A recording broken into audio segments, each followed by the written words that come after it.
Hi hello இன்றைக்கி என்ன recipe பார்க்க போகிறோம் பார்த்தீங்கன்னா செட்டிநாடு ஸ்பெஷல் உட்கார இதாங்க. வாங்க எப்படி செய்கிறதுன்னு பார்க்கலாம். இதுக்கு வந்து நான் 1 கப் பாசிப்பருப்பு எடுத்திருக்கேன். அதை மீடியம் ஃப்ளேமில் வச்சு ஒரு 10 நிமிஷத்துக்கிட்ட நம்ம வறுத்து எடுத்துக்கலாம். இதுக்கு எந்த கப்பில் அளக்குறோமோ அதே கப்பில் எல்லாத்தையுமே அளந்துக்கலாம். இது நல்லா வாஷ் பண்ணிவிட்டு ஒரு குக்கரில் நம்ம இப்போ இதை மாற்றிக்க போகிறோம். 2.5 கப் அளவு நம்ம இதில் இப்போ தண்ணி சேர்த்துக்கலாம். சேர்த்துட்டு இதை மூடி போட்டுட்டு ஒரு 3-4 விசில் கிட்ட வச்சு எடுத்துக்கலாம். ப்ரெஷர்லாம் தன்னால் அடங்கி வரட்டும். இப்போ வேறு ஒரு பாத்திரத்தில் 2.5 கப் அளவு நான் வெல்லத்தை எடுத்துருக்கேன். மண் இல்லைன்னா அப்படி சேர்த்துக்கலாம். தூசி அந்த மாதிரி தான் நம்ம கரைச்சி சேர்த்துக்கிறது நல்லது.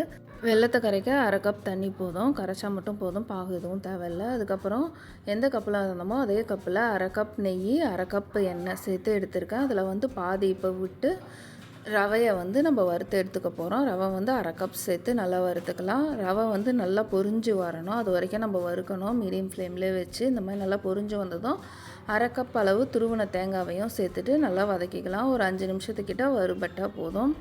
ரொம்ப நேரம் தேங்காய் சேர்த்ததுக்கப்புறம் வறுக்க தேவையில்ல. பாசிப்பருப்பு ப்ரெஷர்லாம் அடங்கிடுச்சு. இப்போ அதை வந்து ஓப்பன் பண்ணிவிட்டு ஒரு வாட்டி கரண்டிலே நல்லா மசிச்சு விட்டுக்கிட்டால் போதும்.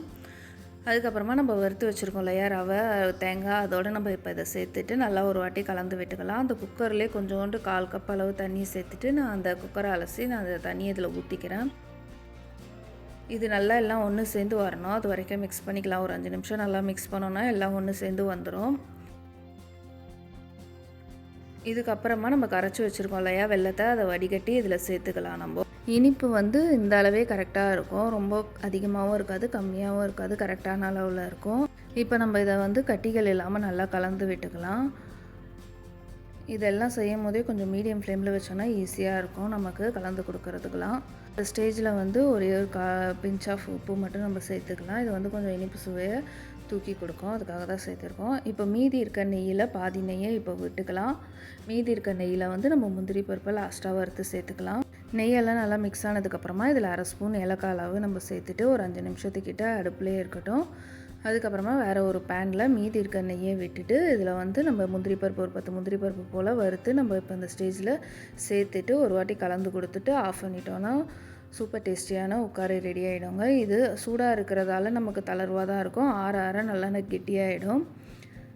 கண்டிப்பாக ட்ரை பண்ணி பாருங்கள். இது போல் நிறைய ரெசிபிஸ் பார்க்க நான் என்னோடய சேனலை சப்ஸ்கிரைப் பண்ணி சப்போர்ட் பண்ணுங்கள். தேங்க்யூ ஃபார் வாட்சிங்.